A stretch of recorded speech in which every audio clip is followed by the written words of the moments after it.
Bismillahirrahmanirrahim. Assalamualaikum warahmatullahi wabarakatuh. Waalaikumsalam warahmatullahi wabarakatuh. Alhamdulillahirabbil alamin. Wassalatu wassalamu al-atammanil akmalani ala sayyidina wa habibina wa syafi'ina wa maulana Muhammadin sallallahu alaihi wasallam wa ala alihi wa sahbihi ajma'in.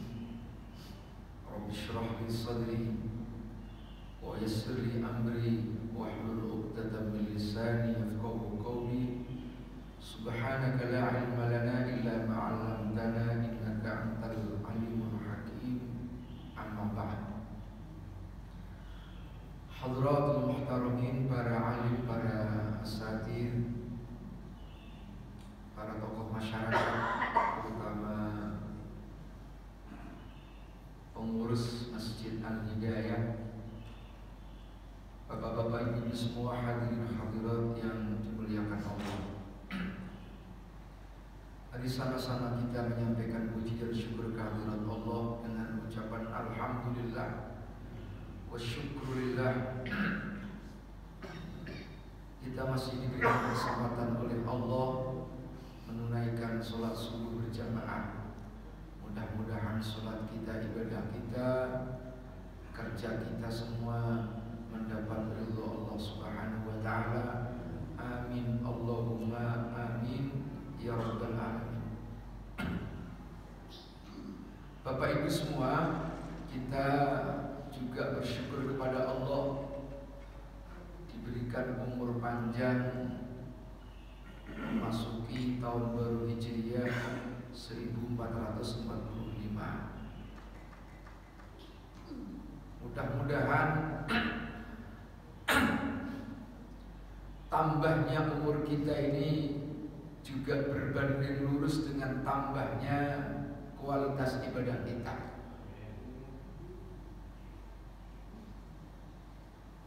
Ada orang bertanya, apa sih yang dimaksud hidup berkah itu? Umur berkah itu,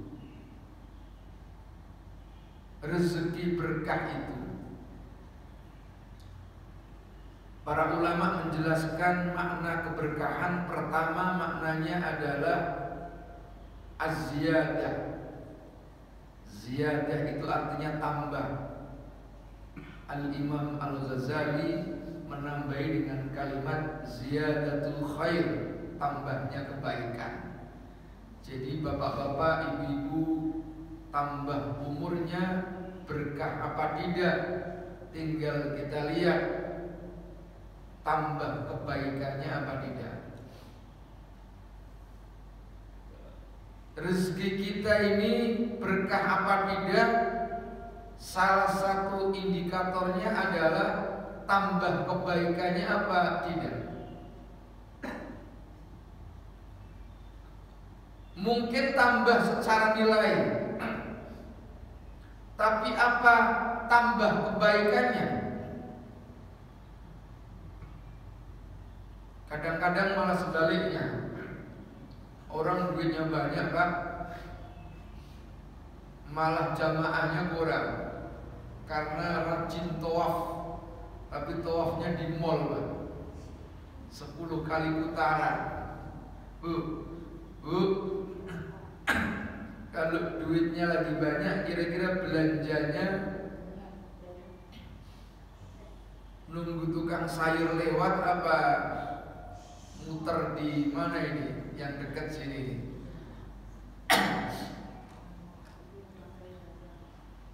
Kalau duitnya banyak, malah lupa kita ini. Saya beberapa kali ke Mekah, pernah tugas menjadi pengawas komisi pengawas haji, ngawasi Menteri Agama ngawasi Dirjen Haji dalam penyelenggaraan ibadah haji tahun 2013 sampai 2019. Nah, di Mekah ini saya sering sholat Jumatan di masjid-masjid kampung karena saya ingin tahu aja masjid kampung di Mekah itu kayak apa. Saya perhatikan. Saya datang 10:30 lebih awal. Itu ternyata Pak, yang datang awal itu orang yang pakai mobil bagus, pakaiannya bagus, datang ngambil sop yang pertama. Nanti 11:30 datang lagi. Itu kelompok menengah, ya sedang lah. Nah yang terakhir begitu mau azan itu kelompok-kelompok yang bawah, masyarakat yang ekonominya kurang baik datangnya belakangan. Saya perhatikan ini agak beda dengan di Indonesia. Di Indonesia kalau Jumatan biasanya kalau datangnya 10:30 ke masjid, insya Allah orang itu lagi punya utang banyak Pak. Supaya baca wiridnya panjang, doanya panjang karena banyak masalah. Tapi kalau giliran duitnya sedang banyak, kira-kira bapak-bapak kalau duitnya banyak, Jumatannya datangnya jam berapa coba? Itu bos-bos itu nunggu azan itu baru datang. Nah, keberkahan itu adalah ukurannya memang pertama ziyadatul khair, tambahnya kebaikan. Kadang-kadang orang tambah rezekinya, bisa jadi tambah keberkahannya. Atau malah sebaliknya, orang itu sedang diuji oleh Allah, rezekinya kurang, secara ekonomi kurang, tapi malah mendatangkan keberkahan. Gara-gara ekonominya seret, malah jamaahnya rajin, baca Qur'annya rajin. Itu sebabnya Rasulullah mendoakan kita. Dan ini diabadikan doa itu ketika dibaca untuk orang yang menikah itu. Bacaannya, doanya adalah barakallahu laka wa baraka alaika wa jama'a bainakuma fi khairin. Barakallahu laka, mudah-mudahan Allah memberikan keberkahan laka. Kalau anak santri itu memaknakan laka manfaat. Jadi harfu jar, huruf khofat, lam itu menandakan keberuntungan. Jadi kalau dapat duit, li atau laka, barakallahu laka. Contohnya apa? Yang termasuk kelompok laka, manfaat untuk kalian: sehat, dapat rezeki banyak, anaknya pintar-pintar, suaminya baik-baik. Itu namanya laka. Nah, tapi tidak berhenti di situ. Rasulullah juga mendoakan wa baraka alaika, mudah-mudahan Allah memberikan keberkahan alaika. Alaika itu yang kalau anak santri Jawa Timur, Jawa Tengah memberikan makna alaika, melarat ngatasi siro. Apa maksudnya melarat? Yang tidak enak itu. Jadi kalau orang sakit itu alaika itu, alaina, alaika, alaiya, itu yang enggak enak, pakai huruf jar ala. Kalau yang enak-enak pakai lam, laka. Kalau yang nggak enak, alaika. Orang sakit itu alaika. Dapat untung banyak, laka. Dagang rugi, alaika. Tapi baik yang menyenangkan maupun yang tidak menyenangkan itu bisa saja mendatangkan keberkahan atau malah sebaliknya tidak mendatangkan keberkahan. Ada orang berkah tambah kebaikannya gara-gara sakit. Ada orang tambah kebaikannya gara-gara dagangnya rugi. Malah nggak jadi pedagang lagi, ibadahnya kuat. Tapi sebaliknya ada orang yang duitnya banyak, datang ke masjidnya juga ya rajin. Ada orang yang sakit, ibadahnya rajin. Ada orang yang sehat, ibadahnya rajin. Tapi ada yang sebaliknya, orang sakit malah sama sekali gak ibadah. Sama dengan orang sehat, malah sama sekali tidak ibadah. Maka bapak-bapak, ibu-ibu semua mengukur rezeki kita, umur kita, berkah apa tidak, ukurannya adalah tambahnya kebaikan. Kalau kita dapat rezeki, wah ini nabung ini buat apa? Umroh. Saya dengar ini ada tabungan umroh. Alhamdulillah. Itu artinya rezeki yang kita dapatkan mendatangkan kebaikan. Tapi ada orang sebaliknya dapat rezeki banyak malah digunakan maksiat, Pak. Jadi tidak sedikit di Jakarta ini, semakin tambah duitnya, semakin tambah maksiatnya. Semakin tambah uangnya, semakin tambah nakalnya. Semakin tambah duitnya, semakin tambah gebeleknya.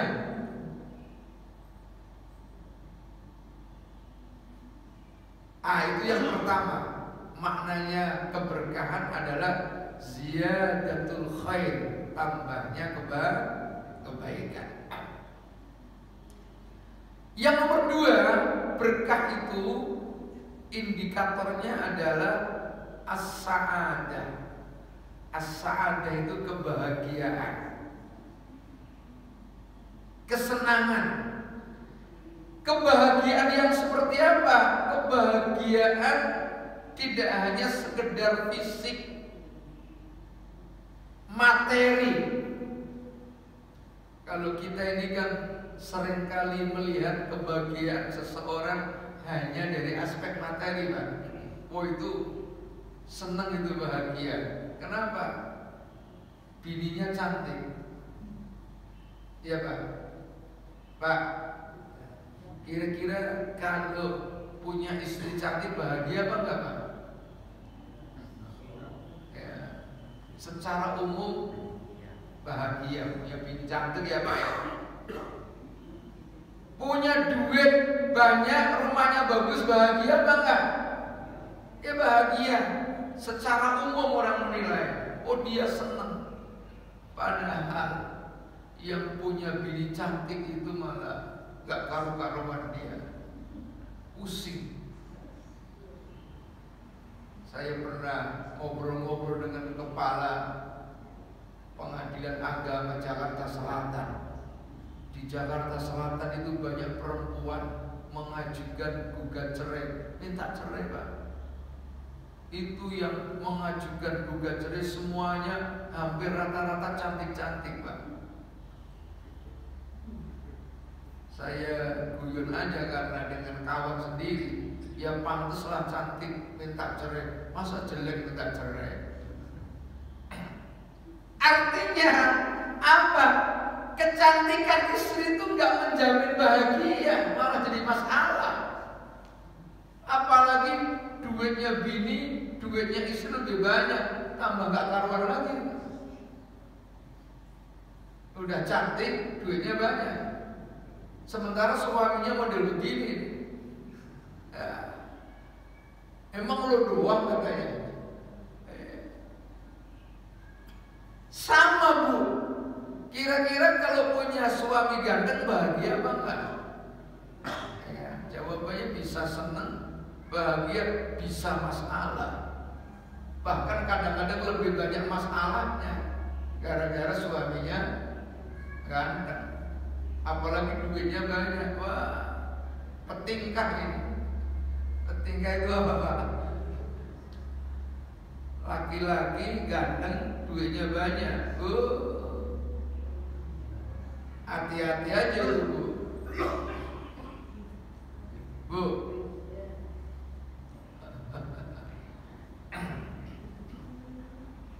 Bisa suaminya nggak pulang-pulang jadi Bang Toyib. Bu. Kira-kira kalau punya suami pulang tapi duitnya nggak pulang, dengan suami nggak pulang tapi duitnya pulang, pilih mana Bu?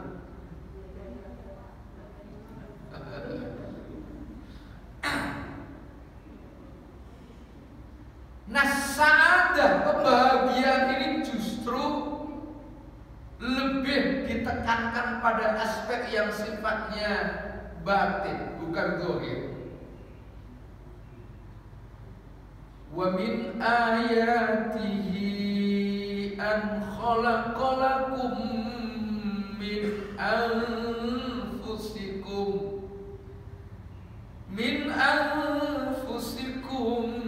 azwaja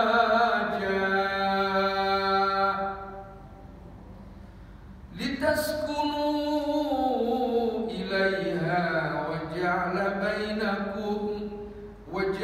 bainakum mawaddatan wa rahmah inna fi dzalika laayatin liqaumin yatafakkarun.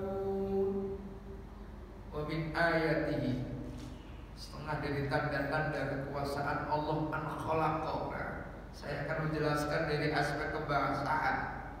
Kata khalaqa yang artinya menciptakan itu dari kata khalaqa secara lahir muncul kata khalqun. Apa makna khalqun itu secara fisik? Tampan. Orang itu punya fisik baik, tampan, ya rupawan, tampan, ya apa kalau bahasa Betawi itu, ya cakep lah. Itu khalqun itu. Karena apa? Secara lahir orang melihat kebahagiaan ini lebih pada aspek fisik saja. Tapi apa benar secara fisik tadi menjamin bahagia? Ternyata belum tentu. Nah, yang nomor dua, kata khalaqa juga muncul kata khuluqun. Nah, khuluqun inilah yang menjamin seseorang itu bahagia apa tidak. Apa makna khuluqun? Dalam Al-Quran disebutkan wa innaka la'ala khuluqin azim. Wa innaka, sesungguhnya engkau Muhammad, kata Allah, la'ala khuluqin azim, sungguh mempunyai akhlak. Jadi khuluq itu maknanya akhlak. Jadi yang menjamin suami istri bahagia bukan karena fisiklinya, tapi karena akhlaknya. Jadi kalau punya istri punya akhlak yang baik, bahagia. Suaminya akhlaknya baik, bahagia. Jadi kebahagiaan bukan semata-mata dari sisi lahir. Nah, kita lanjutkan.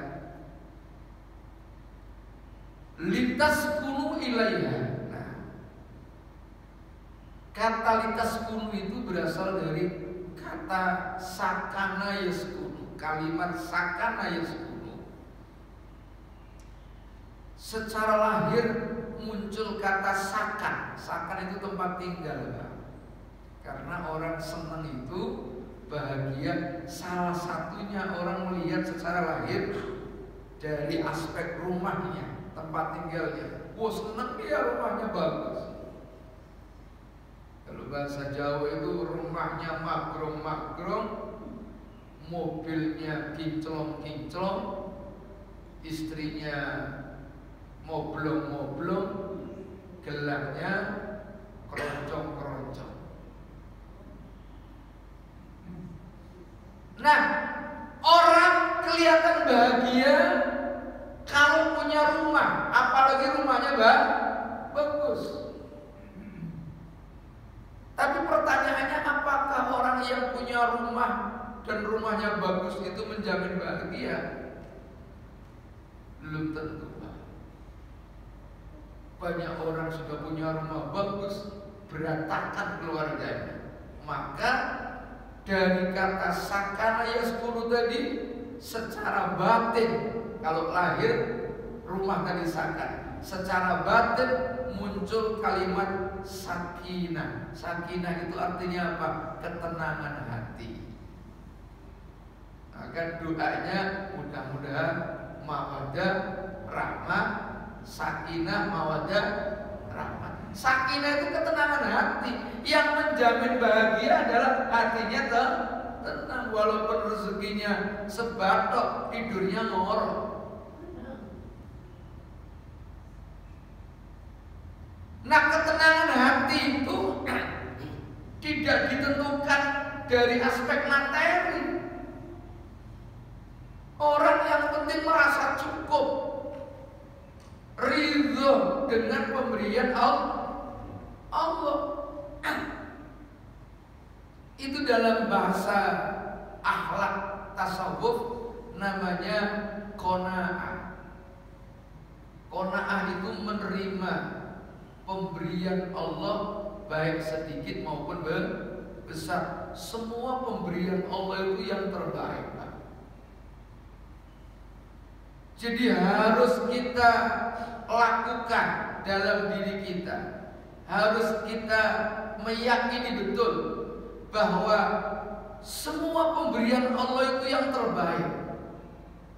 Itu namanya husnudzon kepada Allah.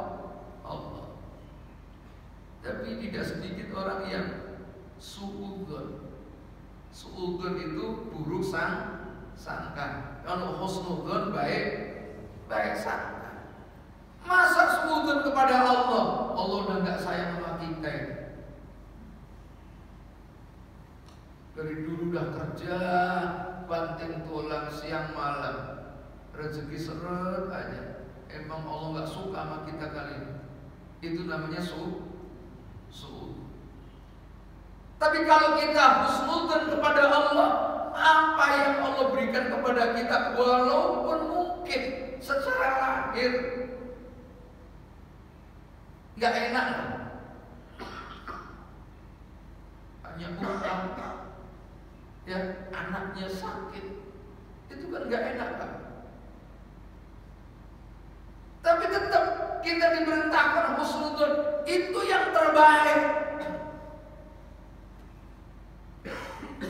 Bisa jadi kalau kita ini diberikan yang sebaliknya, kasih duit banyak, kasih kesehatan yang prima,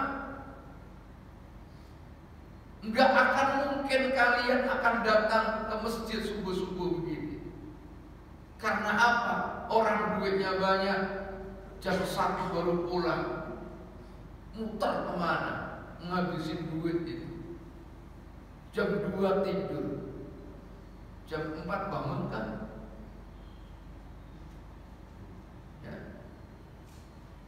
Nah, kita bersyukur kepada Allah. Kenikmatan yang terbesar itu adalah kenikmatan yang Allah berikan kepada kita, bahwa diri kita ini mudah untuk beribadah. Itu kenikmatan terbesar. Kalau kenikmatan rezeki, kenikmatan kesehatan, itu nomor sekian, Pak.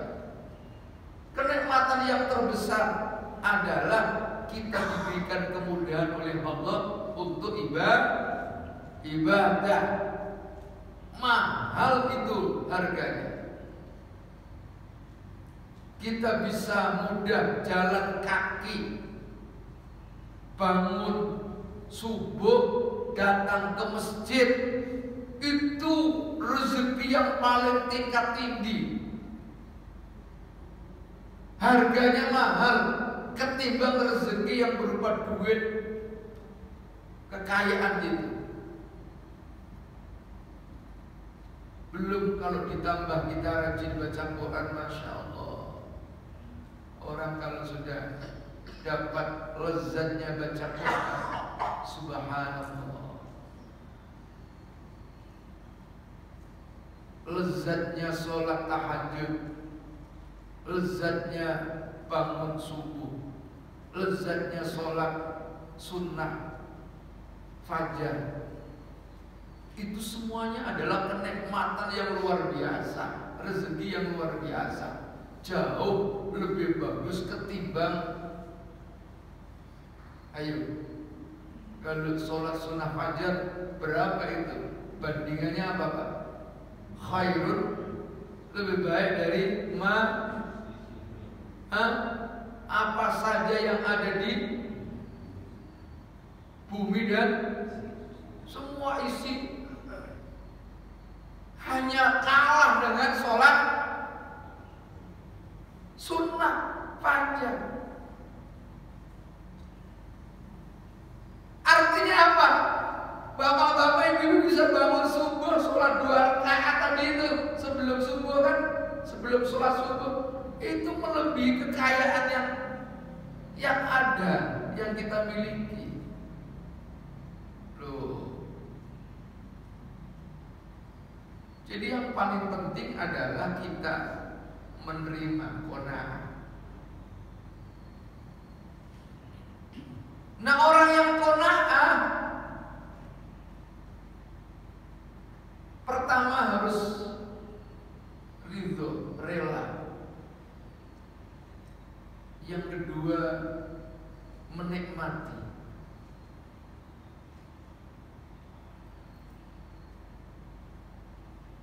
Maka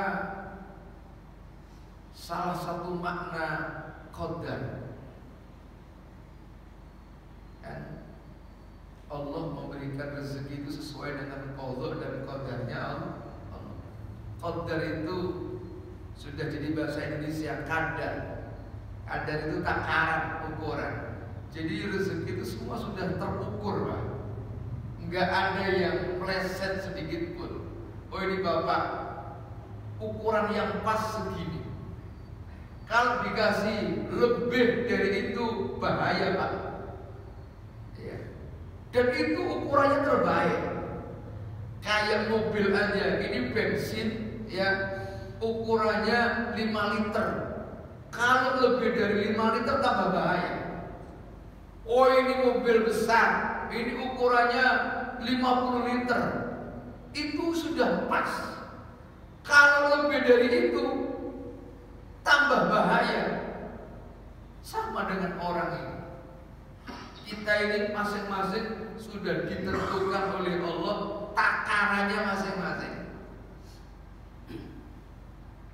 Ada orang naiknya mobil Avanza, memang pegawai biasa, itu takarannya begitu, ukurannya segitu. Tapi ini gaya orang itu, ukurannya Avanza, pingin naik pulang kampung bawa mobil Alphard supaya dianggap keren dan pulang kampung. Minjem kesana kesini, dipinjemin sama bosnya, nih lo bawa ada mobil Alphard, bawa ke kampung, setengah bulan nggak bisa balik ke Jakarta, Pak. Kenapa? Duitnya habis. Duitnya itu takarannya hanya bensin Avanza kok, yang 300.000 nyampe kampung. Ini tiba-tiba suruh pakai Alphard, baru nyampe Cirebon udah habis 500.000. muter-muter di kampung, nggak bisa balik ke sini. Karena apa? Itu bukan takarannya.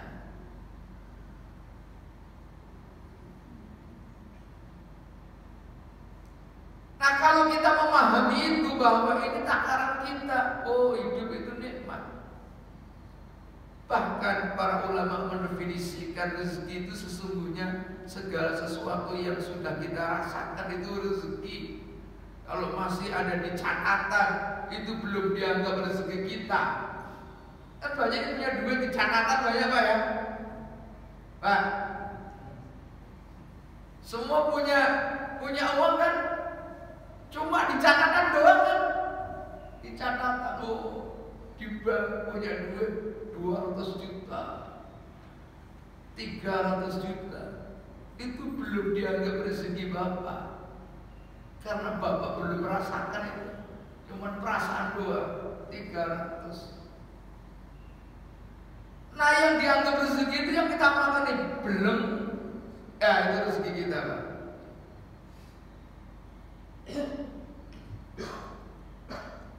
Karena yang belum dirasakan bisa saja hilang itu. Ya, sekarang itu canggih-canggih orang nipu. Semalam saya ceramah di Blok M itu, diceritain pengurus masjid. Ada orang datang pengurus ke masjid, mengaku dari salah satu instansi pemerintahan akan memberikan bantuan. Di foto ini datang, nanti akan kami berikan uang sekitar 50 juta bantuan.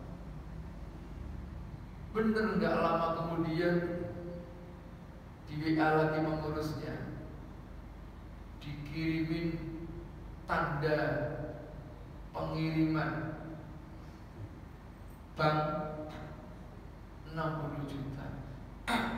Tapi ada pesannya, itu yang 50 untuk masjid, yang 10 juta untuk bantuan seseorang yang sekarang sedang membutuhkan. Tolong yang 10 juta ditransfer ke nomor ini yang sedang membutuhkan.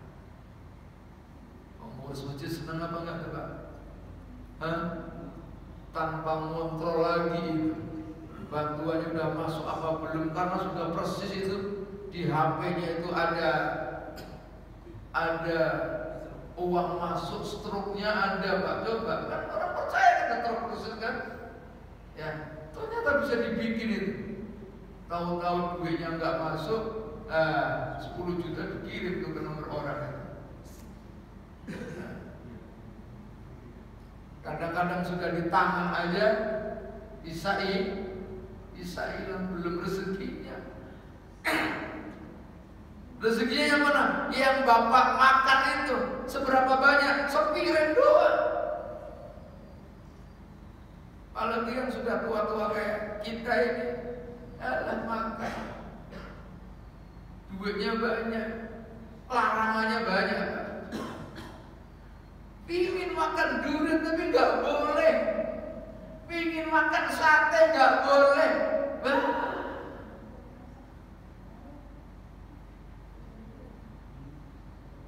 Ada orang punya rumah di Pondok Indah, mewah rumahnya, tapi yang punya nggak pernah menikmati Pak. Ternyata yang menikmati pembantunya. Rumah besar, sofanya bagus. Siapa yang duduk di sofa itu? Pembantu. Ya rezekinya pembantu itu. Ada TV-nya besar. Siapa yang nonton TV itu sendirian pembantunya? Nonton TV besar. Begitu Lebaran, supirnya pulang kampung, mobilnya mewah, akhirnya nyupir sendiri itu yang punya rumah Pak. Pembantunya minta diantar pulang. Yang menikmati mobil siapa tuh? Pembantu. Yang punya mobil jadi supir. Begitu mau masuk mobil, nggak bisa buka pintunya Pak karena mewah. Bos, gimana nih cara bukanya? Pemilik mobil tadi bosnya turun bukain Pak. Pulang sono ke Tegal berbesana, disupingin sama bosnya itu. Yang punya mobil mewah nyupirin, menteleng matanya, pembantunya ngorok tidur. Yang menikmati siapa itu? Pembantunya berarti mobil yang bagus tadi rezekinya siapa itu? Begitu mau turun nyampe ke rumahnya, mau buka pintu gak bisa lagi. Bos tolong dong itu, bukakan pintunya, ini susah. Yang punya mobil turun duluan, bukakan pintu.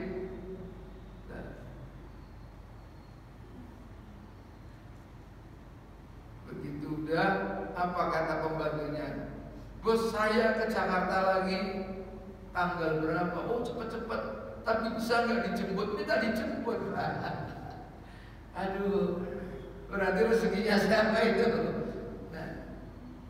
Nah, itu makna yang nomor 2. Keberkahan itu maknanya kebahagiaan. Tapi kebahagiaan yang sesungguhnya, kebahagiaan yang sesungguhnya itu kebahagiaan batin, kebahagiaan rohani, bisa ibadah, bisa ya ngaji, itu yang sesungguhnya.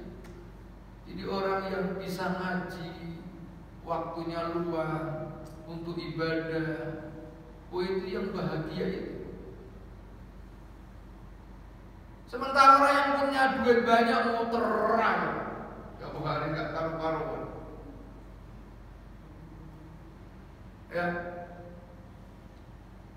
punya kendaraan banyak, dibawa orang ngecek malam-malam, udah pulang mau belum? Bapak nggak pernah ngecek karena kendaraannya cuma aku dikit. Ya. Tidak sibuk dengan kekayaannya, malah bisa kita gunakan untuk ibadah. Nah, yang terakhir, makna kebahagiaan, makna keberkahan itu adalah at-tazkiyah. Tazkiyah itu dari kalimat zakka, izaki tazkiyatan wa zakatan, bersih maknanya. Zakat itu membersihkan. Jadi orang yang mendapatkan keberkahan, orang yang selalu membersihkan dirinya. Dari apa? Dari kotoran. Kotoran itu ada yang secara fisik kotor, najis, itu kotor, harus dibersihkan. Pakaian kita kotor, ada najisnya, kita bersihkan. Tapi ada kotoran yang dalam hati kita yang jarang kita bersihkan. Apa itu? Sifat sombong, riya, takabur, ujub, iri hati, dengki. Itu adalah kotoran-kotoran yang nempel dalam hati kita. Nah, orang yang berkah, yang bahagia, itu adalah orang yang bisa membersihkan dirinya. Tazkiyatun nafsi. Ya. Orang yang bikin gak bahagia karena iri itu, Pak. Orang duitnya banyak tapi iri pula sama orang lain. Senang apa enggak tuh? Tetangganya beli motor, kaget.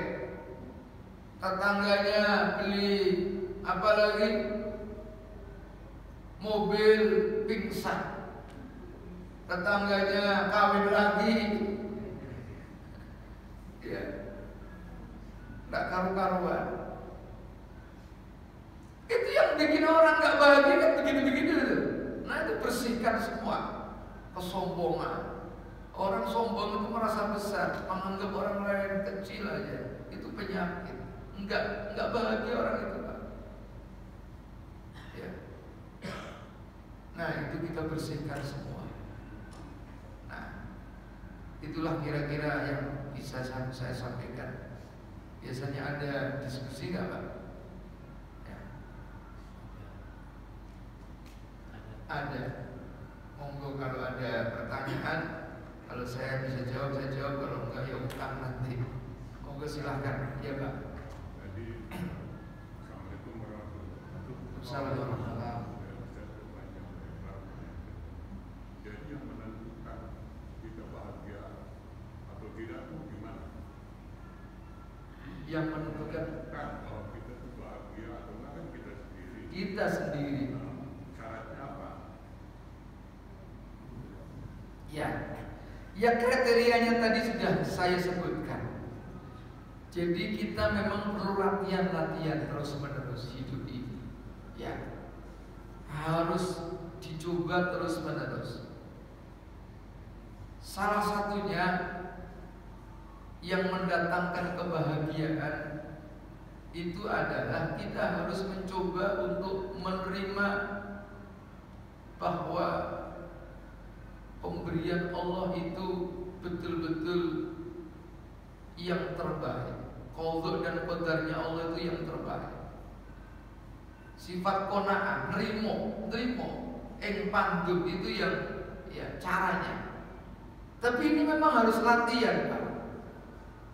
Gangguannya memang besar, terutama orang hidup di tengah-tengah perkotaan.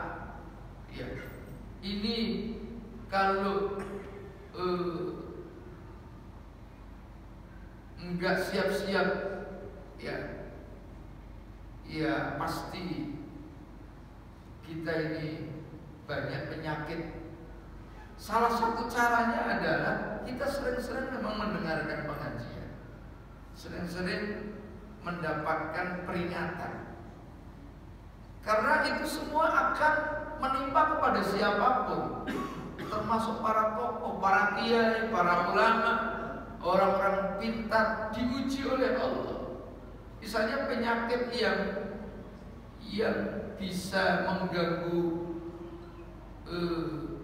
para kiai, mubalik terutama, itu penyakit sum'ah,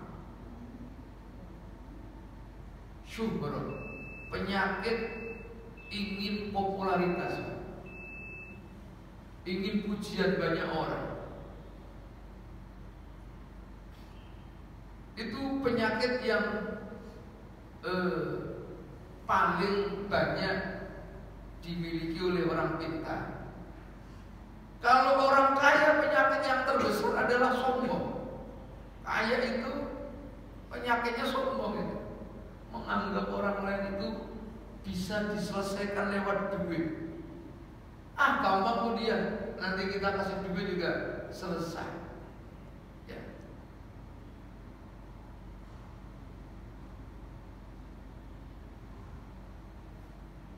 Nah, memang harus latihan terus menerus, baik langsung maupun dengan cara mengaji, diingatkan. Maka kita diperintahkan untuk senantiasa berkawan dengan orang-orang yang soleh. Itu kan tujuannya supaya bisa mengontrol diri kita. Kita kalau kawannya sama-sama tukang sombong, gak karu-karuan. Kalau kawannya sama-sama ingin popularitasnya juga gak karu-karuan. Ya. Kawannya dengan orang yang iri hati ya gak karu-karuan, ingin menjatuhkan orang. Ya. Maka kita diperintahkan untuk berkawan dengan orang-orang yang saleh. Jadi kehidupan bimbingan rohani itu penting. Ya. Kalau hanya ngaji fikih,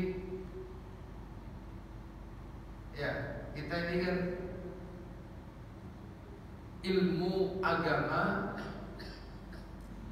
yang mengatur tentang lahir itu fikih namanya, halal haram, ya, boleh tidak boleh, ya, mulai dari wajib, haram, sunnah, makruh, mubah, itu diatur. Sah atau tidak itu fikih. Tapi orang itu juga perlu ada bimbingan rohani spiritual yang mengarahkan supaya orang itu tidak takabur, tidak sombong, tidak iri hati. Ya, itu diatur dalam ilmu tasawuf namanya. Ya, kita harus belajar sabar, kita harus belajar belajar qanaah, menerima bagaimana. Kita harus belajar sifat-sifat yang baik. Maka dalam ilmu tasawuf itu ada takhalli, ada tahalli. Takhalli itu artinya mengosongkan dari sifat-sifat yang buruk. Baru tahalli. Kalau pertama pakai kha, ini pakai ha. Tahalli itu artinya mengisi dengan sifat-sifat yang mulia. Jadi itu harus latihan terus-menerus latih. Ya. Kita harus diisi diri kita ini dengan sifat-sifat yang mulia, sementara sifat-sifat yang buruk itu harus kita kosongkan, kita singkirkan. Memang agak berat kalau orang itu sudah terbiasa sombong, maunya ngomong itu tinggi terus. Kan tidak sedikit Pak, orang itu ngomong tinggi terus. Kalau orang punya duit ya tinggi dengan harta, ngomongnya duit setinggi langit. Orang pintar juga penyakit juga itu. Kayaknya dia aja yang paling pintar itu. Apa itu Ustaz kemarin itu? Baru bisa apa sih gitu? Saya tahu ngajinya, tahu modalnya. Karena dia merasa ilmunya banyak. Penyakit itu. Ya. Apapun cara menilai itu negatif terus. Ya. Nah, kita ini harus membiasakan diri yang durunal ummah bi ainir rahmah, melihat orang lain itu, melihat umat bi ainir rahmah, dengan kacamata kasih sayang. Sekalipun dengan orang yang jelek, orang ini mabok-mabokan, kita tetap husnudzon. Ya, kita doakan mudah-mudahan dia sembuh.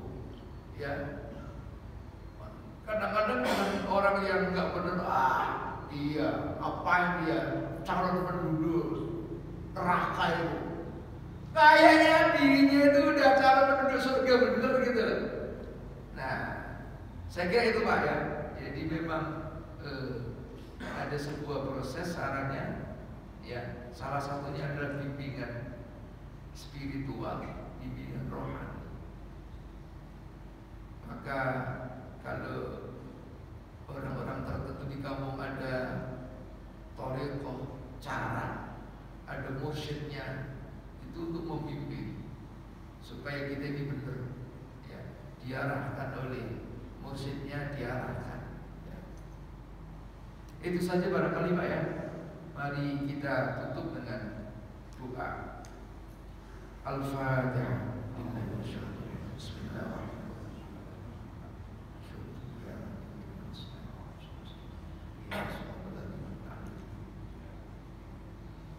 Bismillahirrahmanirrahim. Alhamdulillahirabbil alamin. Allahumma anfa'na bima 'allamtana wa 'allimna ma yanfa'una. Allahumma arzuqna fahman nabiyyin wa hifdzal mursalin wa ilhamal malaikatil muqarrabin bi rahmatika ya arhamar rahimin. Rabbana hab lana min azwajina wa dhurriyyatina qurrata a'yun waj'alna lil muttaqina imama. Rabbana atina fid dunya hasanah wa fil akhirati hasanah wa qina adzabannar. Sallallahu ala sayyidina Muhammadin wa ala alihi wa sahbihi ajma'in walhamdulillahi rabbil alamin. Wallahu muwaffiq ila aqwamit thoriq. Assalamualaikum warahmatullahi wabarakatuh. Waalaikumsalam. فبأي آلاء ربكما تكذبان